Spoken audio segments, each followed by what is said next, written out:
हम सभी को अनपेक्षित और अद्भुत चीजों के जानकारी में आने पर उनसे मुग्ध होने की आदत है।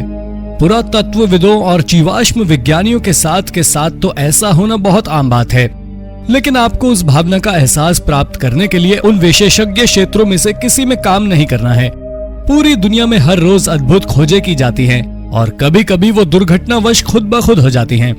आज हम आपको हाल ही में की गई कुछ अद्भुत और रोमांचित कर देने वाली खोजों के बारे में बताएंगे। नंबर 10, लैसियोग्लॉसम डॉकिनी अका स्वीट बी। आपने वो कहावत तो जरूर सुनी होगी, save the bees save the world. इसे सुनकर ही आपको अंदाजा लग गया होगा कि मधुमक्खियां विलुप्त हो रही हैं और उनकी प्रजातियों को बचाने की आवश्यकता है। पृथ्वी पर 80% पॉलिनेशन मधुमक्खियों के द्वारा ही होता है। एक अच्छी खबर यह है कि 2021 के शुरुआत में ही इजराइल में मधुमक्खियों की एक बिल्कुल नई प्रजाति को खोज लिया गया है। इस प्रजाति का नाम लैसियोग्लॉसम डॉकिनी है। ये मधुमक्खियों की हेलेक्टिडे फैमिली से बिलोंग करती है और स्वेट बी के नाम से भी जानी जाती है। नाक से पूंछ तक इसकी लंबाई इंच के चौथाई भाग जितनी होगी।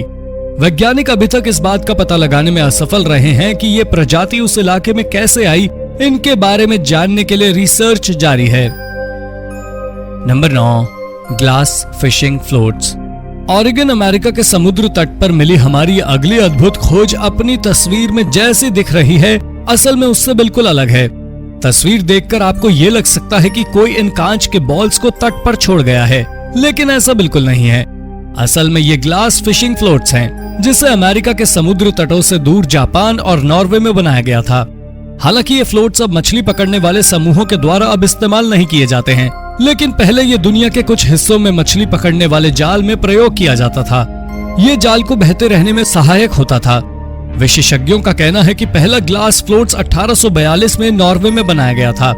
उसके बाद उन्होंने कांच की जगह कॉर्क और सॉफ्टवुड जैसे मटेरियल का प्रयोग शुरू कर दिया। 1910 में ये कला जापान पहुंची। 1970 में उन्होंने भी कांच की जगह पर प्लास्टिक का इस्तेमाल शुरू कर दिया। चूंकि कांच बायोडिग्रेडेबल नहीं होता है, इसलिए ये सालों तक समुद्र में पड़े रहने के बाद भी नष्ट नहीं हुआ। Number 8, oldest painting in the world found in Sulawesi, Indonesia. जब से मनुष्य ने अपने आसपास के पत्थरों पर स्थायी रूप से चिन्ह बनाना सीखा, वो तभी से अपने आसपास दिखने वाली वस्तुओं को पेंट करता आ रहा है। शुरुआत सिर्फ लाइन, बिंदु और घूर्णन वाली आकृति बनाने से ही की थी और धीरे धीरे उसने अन्य चित्र बनाना सीखे। जनवरी 2021 में इंडोनेशिया के सुलावेसी द्वीप पर एक गुफा में दुनिया का सबसे पुराना चित्र मिला है। ये एक जंगली सूअर की तस्वीर है और करीब 45,500 साल पुरानी है। ये पेंटिंग पुरातत्वविदों की सुलावेसी की 2017 में खोजी गई लाइमस्टोन कास्ट वैली में अवशेषों की खोज करते समय मिली थी। एक निवासी ने एडम ब्रम और उनकी टीम को बताया कि उस गुफा में प्रवेश करने वाले वो पहले बाहरी मानव थे। इस पेंटिंग के मिलने के बाद ये तो साफ हो गया है कि अभी तक की हमारी ये मान्यता कि चित्रकला की शुरुआत यूरोप में आइस एरा में हुई थी, गलत थी, बल्कि कला की शुरुआत अफ्रीका, एशिया या फिर शायद यहीं इंडोनेशिया में हुई थी। Number 7, fossils of हाइड्रोसेयर। 2013 में अल्बर्टा, कनाडा में एक समूह को एक खराब पाइपलाइन को चेक करने के लिए भेजा गया था, जिसके लिए उन्हें पाइपलाइन के आसपास खुदाई करनी थी। पर जब उन्होंने ऐसा किया तो वो स्पिरिट नदी के किनारे एक 35 फीट लंबे डायनासोर का जीवाश्म देखकर दंग रह गए। लेकिन इसके इतना विशाल शरीर के फॉसिल के बावजूद भी इसे पहचान पाना आसान नहीं था। जीवाश्म वैज्ञानिकों का मानना था कि ये एक प्रकार का हाइड्रोसेयर रहा होगा। इसका आधा शरीर मिट्टी के भीतर दबा हुआ है, जिसे सुरक्षित बाहर निकालना कठिन है। अगर ये एक हाइड्रोसेयर रहा होगा तो अपने बड़े आकार के बावजूद ये जानवरों में खौफ का कारण नहीं रहा होगा।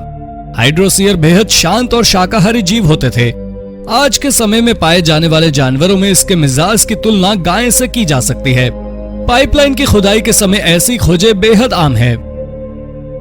Number 6, unknown metal ball. March 2008 में ऑस्ट्रेलियाई अखबारों को एक रोचक हेडलाइन मिल गई, जब दक्षिण पश्चिमी क्वींसलैंड में एक किसान को एक सुबह उसके खेतों में धातु की एक खोखली बॉल मिली। ये क्या है, इसके बारे में लोग आज भी श्योर नहीं हैं। जेम्स न्यूटन नाम के एक किसान जिन्हें ये बॉल मिली, उनका कहना था कि ये किसी अंतरिक्ष यान का हिस्सा है। लोग उनकी बात से सहमत नहीं थे, क्योंकि स्पेस शटल के हिस्से आमतौर पर समुद्र में गिरते हैं।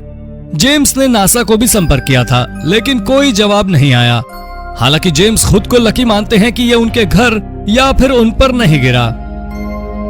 Number 5, unknown skulls. ये अगली अद्भुत खोज या तो फ्रॉड हो सकती है या फिर इस बात का सबूत कि नाजी दूसरे विश्व युद्ध के दौरान कोई बेहद रोचक और अजीब वैज्ञानिक प्रयोग करने में व्यस्त थे। माउंट बॉशिक रूस की एक गुफा में सन 2016 में मनुष्य के स्कल जैसी आकृति वाले ढांचे के साथ एक ब्रीफकेस भी मिला था। ब्रीफकेस में एंटागा रीजन का एक रंगीन नक्शा भी था जिसमें 1941 की तारीख लिखी थी।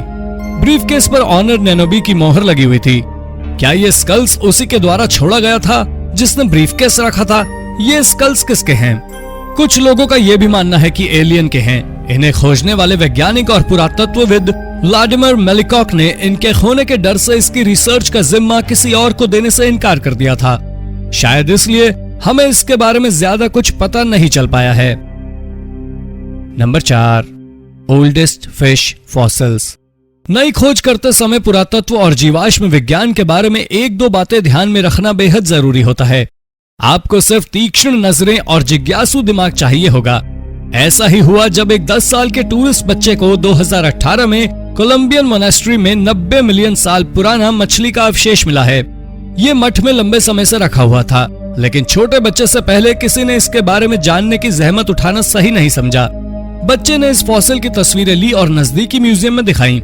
म्यूजियम वालों ने अल्बर्टा यूनिवर्सिटी को संपर्क किया और फिर इस पर खोज शुरू हुई और पता चला कि ये साउथ अमेरिका के सबसे पुराने फिश फॉसिल में एक है। कैडुलैरिंकस पेडोलाई नाम की इस मछली से समानता रखने वाली प्रजातियां अब नहीं बची हैं, लेकिन कुछ हद तक से बैराकोडा से कंपेयर किया जा सकता है। Number 3, mummies galore. Saqqara Egypt में ममी के साथ 100 से अधिक सील किए गए ताबूत पाए गए हैं। खुदाई जारी है और अधिक ममियों की संभावना मिलेगी।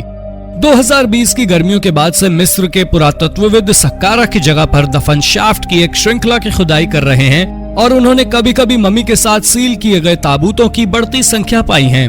14 नवंबर तक ममियों वाले ताबूतों की संख्या 100 से अधिक थी और खुदाई जारी है और अधिक नई खोजों की संभावनाएं मिलेंगी।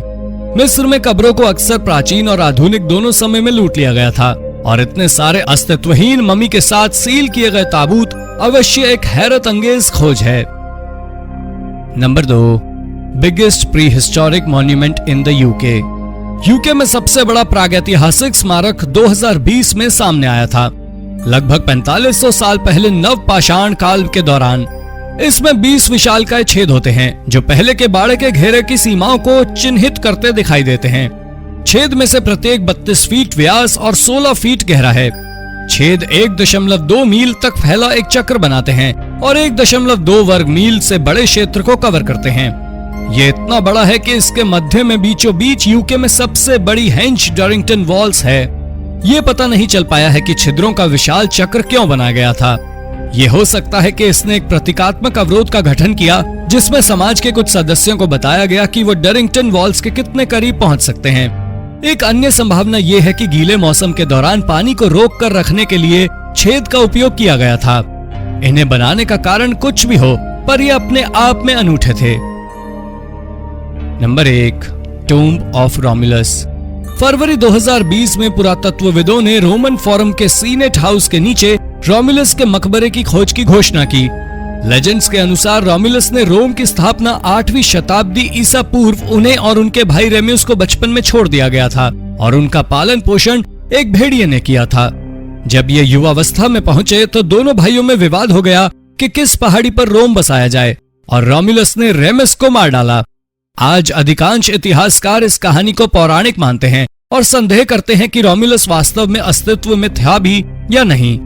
कब्र के अंदर पुरातत्वविदों को एक खाली 4.5 फुट लंबा एक हल्के ज्वालामुखी पत्थर से बना सार्कोफेगस मिला जिसे टफ कहा जाता है, जो रोमन फोरम के नीचे कैपिटोलिन हिल की खदान में मिला था। भविष्य में खुदाई से इसके बारे में अधिक जानकारी प्राप्त हो सकती है। तो दोस्तों, ये थी हाल ही में खोजी गई कुछ बेहद अद्भुत और रोचक खोजें जिनके बारे में जानकर आप भी रोमांचित हो उठे होंगे। दोस्तों, ऐसी ही और रोचक जानकारी पाने और हमसे जुड़े रहने के लिए हमारे चैनल को सब्सक्राइब करना ना भूलें। धन्यवाद।